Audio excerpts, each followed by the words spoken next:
Issue of the ডেৰ পৰৱৰ্তী অংশ সৰ্বাধিক চৰ্চিত বিষয়টো হৈছে সেয়া হ'ল আদানীৰ উত্থান। আদানীৰ উত্থান কি ধৰণে হ'ল?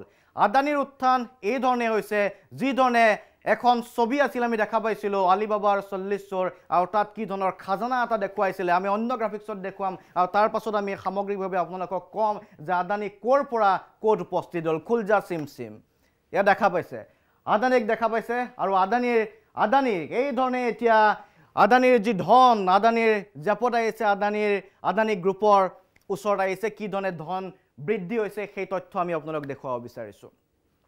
বিশ্বত ধনাঢ্যৰ তালিকাৰ তৃতীয় স্থানত এতিয়া এইগৰাকী আদানী 137 গৌতম আদানী 137.4 বিলিয়ন ডলাৰেৰে তৃতীয় স্থানত আছে এতিয়া আদানী আৰু আদানীৰ মুঠ সম্পত্তি 1 লাখ কোটি টকালৈ বৃদ্ধি পাইছে। 1 লাখ কোটি টকালৈ বৃদ্ধি পাইছে এতিয়া আদানীৰ সম্পত্তি আৰু বেছ কিছুদিনৰ ভিতৰত এই সম্পত্তি বৃদ্ধি হোৱা পৰিলক্ষিত হৈছে। এবছৰৰ ব্যৱধানত বহু সম্পত্তি আদানীৰ জাপলৈ আহিছে বা আদানী গ্ৰুপলৈ আহিছে, আদানী গ্ৰুপে লাভ কৰিছে আৰু সেইবাবে বিশ্বত 3গৰাকী ধনাঢ্য ব্যক্তিৰ শাৰীলৈ উঠিছে।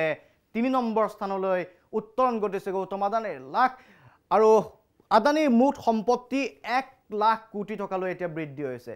চলিত বৰ্ষত মই সেই কথাই উল্লেখ কৰিছিলোঁ, চলিত বৰ্ষত 4.8 লাখ কোটিৰ সম্পত্তি বৃদ্ধি পাইছে আদানীৰ, অৰ্থাৎ এটা বছৰতে 4 লাখ 8 কোটি টকাৰ সম্পত্তি বৃদ্ধি হৈছে গৌতম আদানীৰ। 251 বিলিয়ন ডলাৰেৰে শীৰ্ষত আছে এলেন মাস্ক এতিয়াও শীৰ্ষত আছে। প্ৰথম ধনী ব্যক্তি এলেন মাস্ক, দ্বিতীয়গৰাকী হৈছে এলন মাস্ক, দ্বিতীয়গৰাকী হৈছে 153 বিলিয়ন ডলাৰেৰে দ্বিতীয় স্থানত এমাজনৰ জেফ বেজছ আৰু একাদশ স্থানলৈ অৱনীত হ'ল মুকেশ আম্বানী।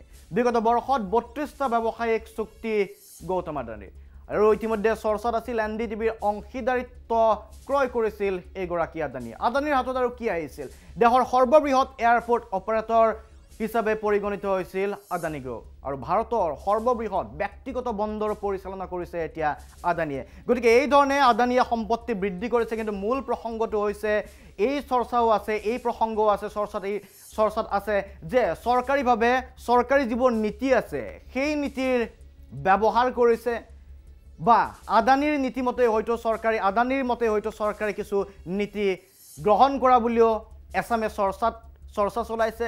কিন্তু যিয়েই নহওক চৰকাৰী নীতিৰ সুযোগ গ্ৰহণ কৰিয়েই আদানীয়ে কিন্তু নিজৰ যি ব্যৱসায়িক সাম্ৰাজ্য সেই সাম্ৰাজ্য কেইবাগুণো বৃদ্ধি কৰিলে আৰু এটা বছৰৰ ভিতৰত কোভিডোত্তৰ অৰ্থনীতিৰ কথা যিহেতু কোৱা হৈছিল যে কোভিডৰ পাছত দেশৰ অৰ্থনীতি ঠন ধৰি উঠাটো ইমান সহজ নহ'ব, কিন্তু সেই সময়তো গৌতম আদানীৰ সম্পত্তি কিন্তু হ্ৰাস নহ'ল, বৃদ্ধি হ'ল আৰু অৱশেষত দেখিবলৈ পোৱা গ'ল যে বিশ্বৰ ধনী ব্যক্তিৰ যিখন তালিকা প্ৰকাশ কৰা হ'ল সেই তালিকাৰ তৃতীয় স্থানতেই আছে এতিয়া ভাৰতীয় গৌতম আদানী আৰু এছিয়াৰ ভিতৰতে প্ৰথমগৰাকী ধনী ব্যক্তি হিচাপে চিহ্নিত হৈছে এইগৰাকী গৌতম আদানী, যি গৌতম আদানী অৱশ্যে কেন্দ্ৰীয় চৰকাৰৰ বিশেষকৈ প্ৰধানমন্ত্ৰীৰো যথেষ্ট ঘনিষ্ঠ বুলি সময়ে সময়ে চৰ্চাত আহে।